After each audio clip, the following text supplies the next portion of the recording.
सत्संग। गुरु अमरदास जी फरमाते हैं, सतगुर बाझों संगत ना होई, बिन सबदे पार न पाए कोई। हम आम लोगों को कहते हुए सुनते हैं कि कोई व्यक्ति अच्छा है या बुरा, इसकी पहचान उसकी संगति से होती है। यह स्वाभाविक ही है कि स्वभाव, आचार, व्यवहार की दृष्टि से जैसा आदमी खुद होगा, वैसे ही लोगों से वह मिलना जुलना पसंद करेगा। कौवे कौओं से ही मिलकर बैठते हैं, कूंज कूंजों से। फारसी की कहावत है, कुनद हम जिन्स परवाज, कबूतर व कबूतर, बाज ब बाज। केवल इतना ही नहीं, किसी का चरित्र बनाने या बिगाड़ने में भी संगति का बहुत बड़ा हाथ होता है। अगर कोई शराबियों के साथ उठता बैठता है तो उसे शराब की बुराई चिपट जाएगी और जुआरियों का साथी जुआ खेलने की कमजोरी का शिकार हो जाएगा। कबीर साहिब कहते हैं, कबीर साकत संग न कीजिए, दूर है जाइए भाग, बासन कारो परसिए, तो कछु लागै दाग। अर्थात मनमुख या माया के प्रेमियों की परछाई से भी बचना चाहिए। काजल की कोठरी में जाने वालों के लिए अपने कपड़ों को कालिख से बचा पाना संभव नहीं होता। कबीर साहिब ही एक अन्य जगह कहते हैं, कबीर बैसनों की कूकर भली, साकत की बुरी माए, ओह नित सुने हर नाम जस, ओह पाप बिसाहन जाए। हम प्रतिदिन कहते और सुनते हैं कि खरबूजे को देखकर खरबूजा रंग बदलता है। इसलिए अगर एक मन बुद्धि से रहित चीज इधर उधर से प्रभाव ग्रहण कर लेती है, तो मनुष्य अपनी संगति के प्रभाव से कैसे बच सकता है। इसलिए गुरबाणी में साध संगति की इतनी महिमा की गई है कि उसे सिर कर्मन कै कर्मा बताया गया है। संत सद्गुरु अपनी कहनी तथा करनी में पूर्ण हरि का रूप होता है। उसके संपर्क में आकर उसके पद चिन्हों पर चलने वाला जिज्ञासु खुद हरि रूप हो जाता है। पूर्ण गुरु की संगति को सत्संग कहते हैं। सच्चा और पूर्ण गुरु वह होता है जो खुद शब्द और परमात्मा के साथ मिला हुआ हो तथा आंतरिक शब्द का रास्ता बताकर उसके साथ मिलाने के समर्थ हो। गुरु अमरदास जी कहते हैं, सतगुर बाझों संगत न होई, बिन शब्दे पार न पाए कोई।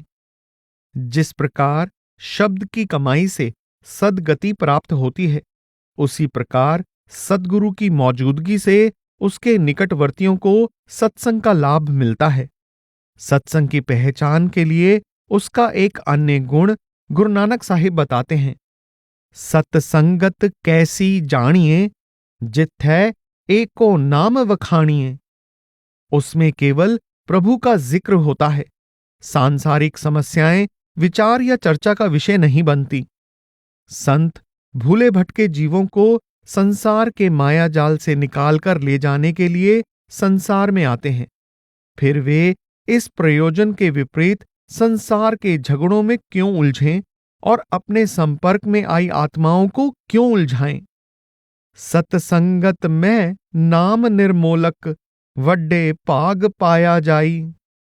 गुरु रामदास जी के अनुसार साध संगति में तो परमेश्वर खुद निवास करता है।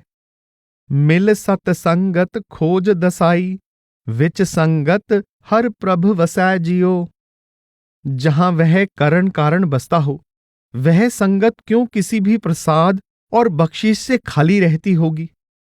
जिन संतों की संगति आवश्यक है, उनकी पहचान कैसे की जाए।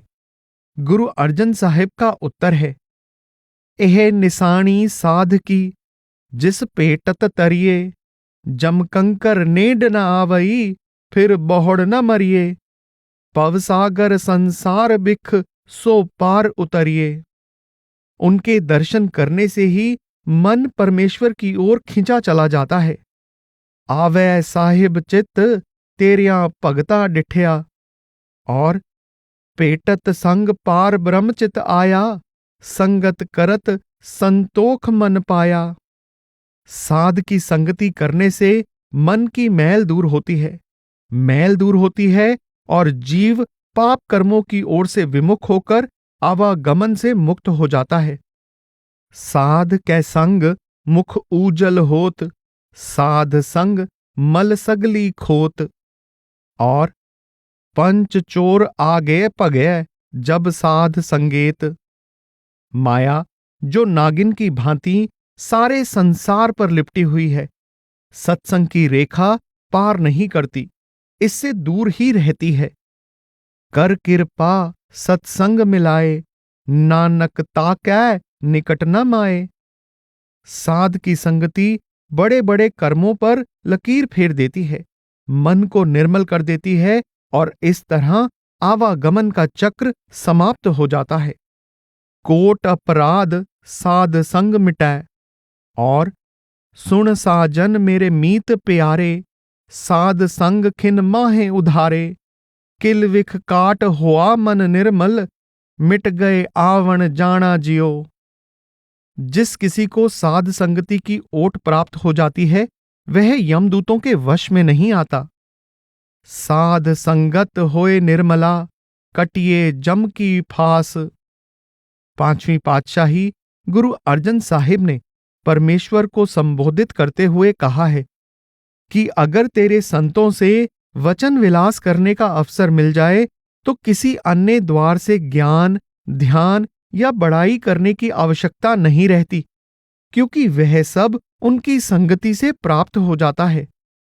ज्ञान ध्यान नानक वड्याई, संत तेरे स्यो गाल गलोही। इस संगति के फलस्वरूप शांति मिलती है, सुख प्राप्त होता है और अनहद शब्द की धुन सुनाई देने लगती है। शांत सुख सहज धुन उपजी, साधु संग निवासा जियो। विश्वास और श्रद्धा से किया गया सत्संग 9 निधियां और परम आनंद लेकर आता है। हर संतन कर नमो नमो, 9 निध पावै अतुल सुखो। अगर किसी की सदा के लिए सुख पाने की इच्छा हो तो वह संतों की संगति करे। इस संगति में नाम का अभ्यास होता है और यह अभ्यास भवसागर से पार उतार देता है। जे लोड़ है सदा सुख पाई, साधु संगत गुरह बताई। उहां जपिए केवल नाम, साधु संगत पार गराम। बैकुंठ को सुख प्राप्ति का वह स्थान माना जाता है जिसका विनाश नहीं होता, जहां मिलने वाले आनंद में कभी कमी नहीं आती, पर बैकुंठ में मरकर ही जाया जाता है। इसके विपरीत साध संगति में बैकुंठ के सुख जीते जी मिल जाते हैं। कबीर साहिब कहते हैं कि यह किसे बताने जाएं कि बैकुंठ यहीं हमारे संसार यानी साध संगति में है। कहो कबीर एह कहिए काहे, साध संगत बैकुंठे आहे। अगर संत सद्गुरुओं की सहायता के बिना अपने आप ही परमेश्वर से मिलाप किया जा सकता तो आज अनेक लोग उसके वियोग का दुख ना सह रहे होते। उसके प्रेम का, उसकी प्राप्ति का रस वही लोग प्राप्त करने के योग्य होते हैं जिनको साध की संगति प्राप्त होती है। आपन लिया जे मिलै, विछड़ क्यों रोवन। साधु संग परापते, नानक रंग माणन। जो सौभाग्यशाली व्यक्ति परमेश्वर में लीन होता है, उससे ही परमेश्वर के भेद पूछे और जाने जा सकते हैं। जाए पूछा जन हर की बाता, वह हरि के भेद ही नहीं खोलता बल्कि हरि से मिलाप भी करा देता है। मिल सतसंगत लधा हर सज्जन, हाँ सतगुर विट्टों कुमाइयां जियो। सुखमनी साहिब की 7वीं अष्टपदी में साध के संग मुख ऊजल होत, तो फिर साध संगति के बारे में और किसी पूछताछ की जरूरत नहीं रह जाती। गुरु अर्जन साहिब कहते हैं कि इस संगति से अहंकार समाप्त हो जाता है और जिज्ञासु ऐसी दीनता धारण कर लेता है मानो वह सबकी धूली हो। हर भ्रम और संशय से निवृत्त कर उसका हृदय ज्ञान से प्रकाशमान हो जाता है। काम, क्रोध आदि पांचों विकार उसके आगे हथियार डाल देते हैं और उसके मन की व्यर्थ दौड़ समाप्त हो जाती है। उसे हर घट में परमानंद व्याप्त नजर आने लगता है। इसलिए किसी भी व्यक्ति के प्रति वैर भाव बाकी नहीं रहता, बल्कि सब शत्रु उसके मित्र बन जाते हैं। उसकी सभी इच्छाएं पूर्ण हो जाती हैं। साध की संगति करने वाले का नरक में जाना तो दूर रहा, स्वयं धर्मराज उसकी सेवा में जुट जाता है। उसे सब धनों में परम धन, नाम धन भरपूर मात्रा में प्राप्त होता है, जिसके प्रताप से उसका अपना उद्धार हो जाता है और उसके लोक और परलोक दोनों सुखपूर्ण हो जाते हैं। उसके उदाहरण से दिशा लेकर उसके मित्र और कुटुंबी भी लाभ उठाते हैं। जिस साथ संगति से इतने लाभ प्राप्त होते हैं, स्वाभाविक ही है कि देवता तक उसके मिलने की कामना करते हैं। सूर बीर बचन के बली, कौला बपुरी संती छली, ताका संग बाछे सुरदेव, अमोघ दरस सफल जाकी सेव। सत्संग का मिलना यूं ही नहीं हो जाता। किसी का भाग्य जागता है तभी उसके अंदर इसमें आने की भावना पैदा होती है। नहीं तो बदकिस्मत लोग जब इकट्ठी हुई संगत को देखते हैं तो रास्ता बदलकर आगे चले जाते हैं। यही नहीं, कुछ दूसरों के मुंह से सुनकर, कुछ अपने मन से जोड़कर उसकी निंदा भी करते हैं। अगर कोई पुरुष सत्संग की ओर प्रेरित होता है तो समझो कि परमेश्वर उस पर दयालु है। गुरु अर्जन साहिब के वचन हैं, जिस पया कृपाल तिस सत्संग मिलाया। सत्संग का मिलना धुर कर्म होने की साक्षी देता है। मिल संगत तुर कर्म लिख्यो। जब सतगुरु किसी जीव का उद्धार चाहता है तो वह उसे अपनी संगति बख्शता है और उसकी लिव शब्द से जोड़ देता है। जिनके बंधन काटे सतगुर, तिन साध संगत लिवलाई। सत्संग। गुरु अर्जन देव जी फरमाते हैं, प्रभ का सिमरन साध कै संग। गुरु रामदास जी फरमाते हैं, सतगुर पुरख अमृत सर, वड भागी नावे आए, उन जन्म जन्म की मैल उतरे, निर्मल नाम दृढ़ाए।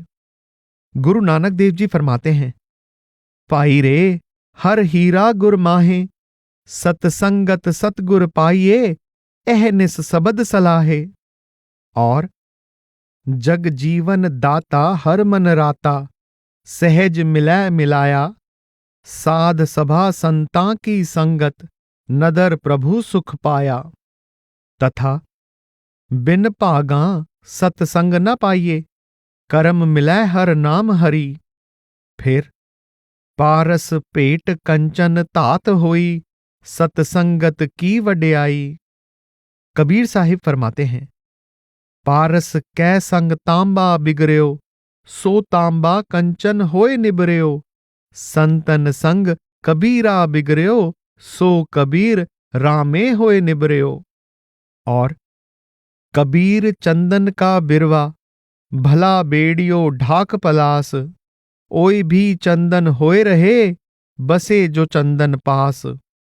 और कबीर एक घड़ी आधी घड़ी, आधी हूं ते आध, भक्तन सेती गोस्ते, जो कीने सो लाभ।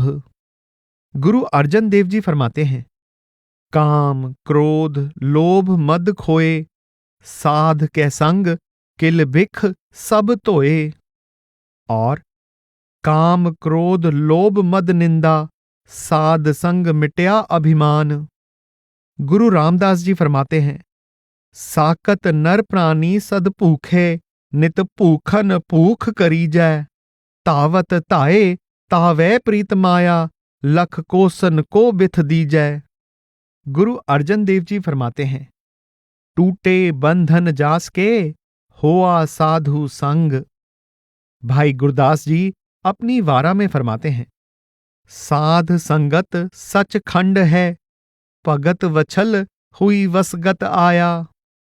और साध संगत सचखंड विच सतगुर पुरख वसै निरंकारा।